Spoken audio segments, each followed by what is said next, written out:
नमस्कार, मैं हूं मुस्कान भारद्वाज और आप सुन रहे हैं एक थॉट प्रोवोकिंग डिस्कशन। ये टॉपिक हर स्टूडेंट, पेरेंट और सोसाइटी के लिए बहुत इंपॉर्टेंट है, जहां हम बात करेंगे government school education versus private school education. आज भी कई लोगों की सोच ये है कि गवर्नमेंट स्कूल और private school provides better education than government school. पर क्या ये रियलिटी है या फिर सिर्फ एक स्टीरियोटाइप थिंकिंग? इन्हीं सवालों का जवाब देने के लिए आज हमारे साथ मौजूद है श्री एस.के. पवार जी, जो कि वाइस प्रिंसिपल है अटल आदर्श विद्यालय एनडीएमसी। तो बहुत बहुत स्वागत है सर आपका हमारे शो में। नमस्कार मुस्कान भारद्वाज जी। तो सर, पहला सवाल मेरा ये है आपसे कि लोगों को आज भी ये लगता है कि जो प्राइवेट स्कूल है उनकी जो एजुकेशन है वो बेटर है और गवर्नमेंट स्कूल की एजुकेशन कहीं ना कहीं पीछे है आज के टाइम पे भी। तो आपके हिसाब से ये जो सोच है इसका फाउंडेशन क्या है? ये सिर्फ एक स्टीरियोटाइप थिंकिंग है या फिर इसके पीछे कोई वजह भी है? बिल्कुल सही कहा कि आज की डेट में पब्लिक स्कूल की जो इमेज है वो हमारे समाज में बहुत अच्छी बनी हुई है।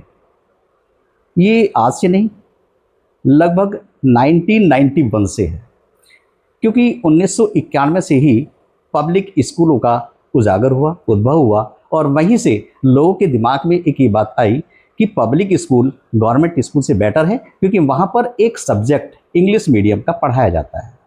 वो इंग्लिश मीडियम कि जिस मीडियम को पढ़ के एक बच्चा भारत में ही नहीं, वो भारत से बाहर भी जा सकता है, उसे अनेकों देशों के अंदर जाकर एजुकेशन प्राप्त करने का मौका मिल सकता है। तो इसीलिए उनके पेरेंट्स ने ये सोचा कि क्यों ना हम अपने बच्चों को पब्लिक स्कूल में पढ़ाएं और अपने बच्चों को बाहर भेजें। ये एक कॉन्सेप्ट आया। लेकिन यदि हम दूसरी तरफ देखें, जो गवर्नमेंट स्कूल है उसके अंदर जितने भी शिक्षक होते हैं वो सब क्वालिफाइड होते हैं, कॉम्पिटिटिव होते हैं। उनकी ब्रिलियंसी पब्लिक स्कूल के टीचर से ज़्यादा अच्छी होती है।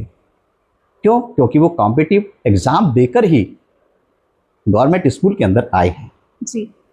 पब्लिक स्कूल में ऐसा नहीं है। पब्लिक स्कूल में सीधे इंटरव्यू हुआ, उसकी क्वालिफिकेशन देखी, वहाँ यदि कुछ पैसे देकर भी नौकरी मिल जाती है तो पब्लिक स्कूल वाले उनको नौकरी दे देते हैं, लेकिन साथ साथ उनसे उतनी मेहनत भी कराते हैं।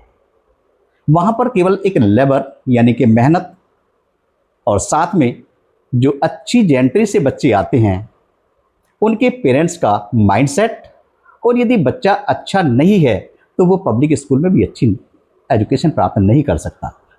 जो आपने कहा है ये मिथक नहीं है, ये एक लोगों के दिमाग में एक धारणा है, केवल अपभ्रंश नहीं है, धारणा है कि पब्लिक स्कूल में बच्चों को अच्छी एजुकेशन दी जाती है और वहाँ पर हम फीस मोटी भरते हैं और मोटी फीस भरने के बाद बच्चों को हम किसी अच्छे मुकाम पे पहुँचा पाते हैं। हमने देखा है कि बच्चे गवर्नमेंट स्कूल के अंदर पढ़ते हैं और अच्छी एजुकेशन, अच्छा मुकाम और अच्छी रेपुटेशन में वो अपने आप को ले जाते हैं। तो यहाँ यदि आप ये कहें कि पब्लिक स्कूल गवर्नमेंट स्कूल से बेटर है तो इस मायने में तो बिल्कुल भी नहीं। यदि बच्चे को वही सारी सुविधाएं उस स्कूल में मिले, वही सुविधाएं गवर्नमेंट स्कूल में मिले, तो शायद गवर्नमेंट स्कूल बेटर है। जी। आजकल जैसे कि हम देखते हैं कि काफ़ी सारे पेरेंट्स, उनको ये लगता है कि अगर वो ज़्यादा पैसे पे कर रहे हैं तो इसका मतलब है कि उनकी क्वालिटी ऑफ एजुकेशन अच्छी है। तो आपके हिसाब से आपकी इस चीज़ पे क्या राय है कि क्या सिर्फ अगर ज़्यादा फीस जहाँ पे है वहीं पे क्वालिटी ऑफ एजुकेशन मिलती है? देखिए, यदि बच्चा डेडिकेटेड नहीं है, उस बच्चे का दिमाग पढ़ने में नहीं है, तो पेरेंट्स कितना भी खर्च कर लें, बच्चा बिल्कुल भी पढ़ाई नहीं कर सकता। चाहे कितनी भी मोटी फीस दें, चाहे कितने भी अच्छे पब्लिक स्कूल में पढ़ाएं, तो ये कहना कि पेरेंट्स ये सोच के कि हम फीस ज़्यादा दे रहे हैं तो हमारा बच्चा इंटेलिजेंट हो जाएगा और बहुत अच्छे मुकाम पर पहुँचेगा, ये बिल्कुल भी ठीक नहीं है। हमें ये सोचना चाहिए कि बच्चा कितना कैलिबर रखता है, क्या उसका मन पढ़ाई में लगता है, क्या वो उतनी मेहनत कर पाता है जितना कि उसको करनी चाहिए। यदि बच्चा उतनी मेहनत नहीं कर पाता है, बच्चे का कैलिबर उतना नहीं है और उसको घर के अंदर वो एनवायरनमेंट नहीं मिल पाता है, तो हमें ज़्यादा फीस देकर अपने बच्चे को ये कहना कि अच्छी एजुकेशन प्राप्त कर लेगा और अच्छे मुकाम पर पहुंच जाएगा, ये बिल्कुल गलत। पिछले कुछ सालों में हमने देखा कि गवर्नमेंट स्कूल ने भी काफ़ी सारी चीज़ों में अपना इम्प्रूवमेंट किया है। टेक्नोलॉजी की बात करें, एजुकेशन सिस्टम की बात करें, इंफ्रास्ट्रक्चर की बात करें, पर फिर भी आज भी लोगों के मन में ये धारणा है कि प्राइवेट स्कूल ज़्यादा अच्छा एजुकेशन प्रोवाइड करते हैं। तो आपके हिसाब से कहाँ कमी रह रही है, क्या डिफरेंस आ रहा है अभी भी? गवर्नमेंट अभी भी अपने स्कूलों को बेहतर इंफ्रास्ट्रक्चर दे पा रही है, अच्छी टेक्नोलॉजी से लैस कर पा रही है, अच्छा कैरिकुलम भी शामिल कर रही है, सब कुछ उतना बेहतर कर रही है कि यदि उन सारी चीज़ों को हम एडॉप्ट करें और एक पटल पे रख के देखें कि ये सारा का सारा मिश्रण यदि बच्चों को दिया जाता है तो बच्चा शायद कुछ अच्छा कर पाएगा। लेकिन फिर बात वही आती है कि सब कुछ डिपेंड करता है बच्चे के ऊपर। टेक्नोलॉजी आज की डेट में हमारे यहाँ एआई की फैसिलिटी है, एमएल की फैसिलिटी है, हमारे यहाँ रोबोटिक्स की फैसिलिटी है, बहुत सारी फैसिलिटी सरकार ने हमें दे रखी है। शायद ये फैसिलिटी किसी भी पब्लिक स्कूल में नहीं है। तो इसलिए बच्चा जो एक्स्ट्रा करिकुलर एक्टिविटीज़ होती हैं उनको साथ में रख के यदि चलते हैं तो आज की डेट में वो बच्चे पब्लिक स्कूलों से कहीं आगे हैं। कोई कंपैरिजन नहीं है पब्लिक स्कूल का।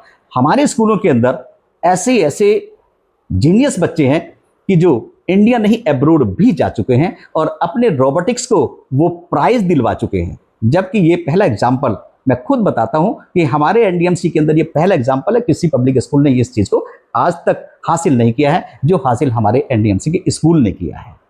तो हम ये कहें कि इंफ्रास्ट्रक्चर बहुत अच्छा है, मैकेनिक्स बहुत अच्छी है और टेक्नोलॉजी बहुत अच्छी है, टीचर्स हमारे पास बहुत अच्छे हैं। इन सभी का मिश्रण साथ में रखते हुए यदि बच्चा इस तरीके का हमें मिल जाता है तो नेचुरल है कि वो बच्चा आज की डेट में जितने भी पब्लिक स्कूल हैं उन सबसे आगे निकलेगा। और आज की डेट में ऐसे बहुत बच्चे हैं कि जिन्होंने पब्लिक स्कूलों को पीछे छोड़ दिया है, क्योंकि पब्लिक स्कूल केवल एक चीज़ पे फोकस करता है कि आपकी इंग्लिश कम्युनिकेशन स्किल डेवलप होनी चाहिए, आपको इंग्लिश स्पीकिंग में नंबर 1 होना चाहिए। जबकि इंग्लिश स्पीकिंग का होना, इंग्लिश कम्युनिकेशन स्किल का होना उस बच्चे की ओवरऑल डेवलपमेंट को आगे नहीं ले जा सकता। वो केवल बोलना सिखा सकता है, दूसरों के बीच बैठ के या इंडिया से बाहर किसी कंट्री में जाकर बात कर सकता है, लेकिन अल्टीमेटली उसका माइंडसेट, उसकी बुद्धि, उसकी इंटेलिजेंसी तो वही है। वो कहाँ से वो सारी टेक्नोलॉजी सीखेगा, वो कहाँ से वो सारी स्किल सीखेगा कि जिसके बलबूते वो अपने आप को किसी एक ऐसे प्लेटफॉर्म पे खड़ा कर सके कि जिस प्लेटफॉर्म पे उसको उसके पेरेंट्स ले जाना चाहते हैं। जी, जैसे कि आपने अभी इंग्लिश स्पीकिंग, इंग्लिश प्रोफिशिएंसी के ऊपर एक बात बोली, तो मेरा सवाल यही है कि आजकल लोगों के मन में एक मिसकंसेप्शन चलता आ रहा है कि जिन बच्चों का इंग्लिश स्पीकिंग अच्छा है, प्रोफिशिएंसी अच्छी है, कमांड अच्छा है इंग्लिश के ऊपर, वही बच्चे सक्सेस लेते हैं। रादर जो बच्चे जिनका लर्निंग डेडिकेशन है, जिनके पास, उनसे ज़्यादा अपॉर्चुनिटीज़ उन बच्चों को मिलती है जो अच्छी इंग्लिश अंग्रेजी बोल सकते हैं। तो आपका इस चीज़ पे क्या विचार है? बिल्कुल नहीं, ये कहना बिल्कुल गलत है कि जिस बच्चे ने इंग्लिश स्पीकिंग सीख ली, इंग्लिश कम्युनिकेशन स्किल उसकी अच्छी हो गई, क्या वो बच्चा सिविल सर्विसेज को, आईआईटी को या जेई को, नीट को क्रैक कर पाएगा? इंग्लिश के दम पर कोई भी बच्चा अपने आप को आगे नहीं ले जा सकता। उसे साइंस भी पढ़नी होती है, मैथ्स भी पढ़ना होता है, साइंस में उसको फिजिक्स पढ़नी होती है, केमिस्ट्री पढ़नी होती है, बायोलॉजी पढ़नी होती है। यदि बच्चे के अंदर वो स्किल है ही नहीं, वो टेक्निक है ही नहीं, तो बच्चा कैसे इंग्लिश के दम पर वो सारी चीज़ें सीख सकता है? बच्चे को कैलिबर चाहिए। बच्चा यदि कैलिबर रखता है, साथ में वो थोड़ा सा लेबोरियस भी हो जाता है, तो मेरे ख्याल से वो बच्चा अगर इंग्लिश स्पीकिंग है उसकी, साथ में वो इस चीज़ को भी सीख लेता है, टेक्नोलॉजी को सीख लेता है, मैथडोलॉजी को सीख लेता है, तो मेरे ख्याल से वो बच्चा आगे जा पाएगा। अदरवाइज कोई भी बच्चा ये कहे कि मैं इंग्लिश के दम पर आगे बढ़ पाऊंगा। यदि हम बात करते हैं यूपीएससी एग्जाम की, एसएससी एग्जाम की, वहाँ पे कोई भी कंपटीशन होता है, उसमें इंग्लिश का भी होता है, उसमें मैथ्स का भी पेपर होता है, उसमें जनरल नॉलेज का पेपर होता है, उसमें कई बार हिंदी और इंग्लिश का पेपर भी होता है। यदि बच्चे की इंग्लिश अच्छी है तो इंग्लिश में पास हो जाएगा, लेकिन वो मैथ्स में पास नहीं होगा, रीजनिंग में पास नहीं होगा, जीएस में पास नहीं होगा। जब तक उसके ये सारे सब्जेक्ट अच्छे नहीं होंगे तो बच्चा आगे नहीं जा पाएगा। तो बच्चे के लिए ये ज़रूरी है कि उसको सभी सब्जेक्ट की नॉलेज होना बहुत ज़रूरी है। यदि बच्चा मैथ्स में अच्छा है तो समझिए कि वो अपने मस्तिष्क का इस्तेमाल कहीं भी कर सकता है। यदि उसका साइंस बैकग्राउंड अच्छा है, थिंकिंग, क्रिटिकल थिंकिंग उसकी अच्छी है, तो नेचुरल कि वो बच्चा अच्छा सोच पाएगा। यदि कोई बच्चा अच्छा सोच पाता है तो ये समझिए कि वो अच्छा कर पाता है। सर, एट लास्ट मैं आपसे ये पूछना चाहूँगी कि आपके टीचिंग करियर में आपने बहुत सारे स्टूडेंट्स को पढ़ाया है, बहुत सारे स्टूडेंट्स को इंस्पायर भी किया है, तो ऐसी कोई स्टोरी जो आपके दिल को अभी भी आपके दिल के बहुत करीब है, जो आप शेयर करना चाहेंगे हमारे व्यूअर्स के साथ? बिल्कुल सही बात, आपने बहुत अच्छा क्वेश्चन पूछा है। बहुत ताज़ा तो नहीं कह सकता, लेकिन हाँ 3-4 साल पुरानी बात तो मैं कह ही सकता हूँ कि एक ही बच्चे से शुरुआत करते हैं। वैसे तो कई सारे बच्चे हैं, लेकिन एक ही बच्चे से हम शुरुआत करते हैं। उस बच्चे ने अपने सभी सब्जेक्ट में बहुत अच्छा किया, लेकिन मैथ्स में अच्छा नहीं कर पाया। वो बच्चा मैथ्स में फेल हो जाता है, उस बच्चे को स्कूल से निकाल दिया जाता है। वो बच्चा मेरे पास आता है कि सर अब मुझे क्या करना चाहिए, क्या मुझे दोबारा से 11th क्लास करनी चाहिए या फिर मुझे 11th क्लास को मिस करके 12th ओपन से करनी चाहिए। मैंने उससे कहा कि 11th क्लास में दोबारा से एडमिशन नहीं लेना है, 12th ओपन से करेंगे, ओपन से करने के बाद फिर ग्रेजुएशन करेंगे या फिर इसके बाद सोचेंगे क्या करना है। उस बच्चे की काउंसलिंग की, बच्चे को समझ में आया। उसने कई बार क्वेश्चन भी पूछा कि सर कहते हैं कि ओपन की तो कोई वैल्यू ही नहीं होती, करस्पॉन्डेंस की तो कोई वैल्यू ही नहीं होती। तो मैंने उसको समझाया कि वैल्यू करस्पॉन्डेंस की भी होती है, वैल्यू ओपन की भी होती है, वैल्यू हर एक प्राइवेट इंस्टीट्यूशंस जो एजुकेशन देते हैं उनकी होती है। तो प्राइवेट एजुकेशन आप ले सकते हैं, ऐसा बिल्कुल भी नहीं है, और कोई भी इंस्टीट्यूशन ये नहीं कह सकता कि आपने किसी ओपन से किया है या किसी प्राइवेट से किया है, बिल्कुल ऐसा नहीं है। तो इस कंसेप्शन को छोड़ दीजिएगा, आपने आगे बढ़ना है और अपने सब्जेक्ट को बहुत अच्छे से मजबूत बनाना है और ये करके दिखाना है कि मेरा 11 से नेम स्टक ऑफ होने के बाद मैंने 12th ओपन से किया और मैंने एक एग्जाम्पल सेट किया। उस बच्चे ने बिल्कुल ऐसा ही किया, 12th ओपन से किया, 12th ओपन से भी उसने बहुत अच्छे मार्क्स से किया, बहुत अच्छे मार्क्स उसके आए। इवन मेरे स्कूल के जो 12th के बच्चे थे उनके इतने अच्छे मार्क्स नहीं आए जितने अच्छे मार्क्स उस बच्चे के आए। उस बच्चे ने और मेहनत की और मेहनत करने के बाद उसने आज की डेट में अपना एक इतना बड़ा बिजनेस खड़ा कर लिया कि वो आज की डेट में अपने पेरेंट्स से कुछ भी नहीं मांगता है, अपना खर्च चलाता है, अपने घर वालों का खर्च चलाता है, अपने मम्मी पापा का खर्च चलाता है। इवन उसने एक ये एग्जाम्पल मेरे लिए सेट कर दिया कि मैं ओपन से करने के बाद सब कुछ कर सकता हूं। उसने फिर ये भी कहा कि सर क्या मैं सिविल सर्विसेज दे सकता हूं? बिल्कुल, क्यों नहीं, सिविल सर्विसेज भी दे सकते हो। बच्चे की उम्र ज़्यादा नहीं है अभी, क्योंकि उसने 3-4 साल पुरानी बात है। तो उसने 12th किया, इसके बाद में ग्रेजुएशन उसने किया है।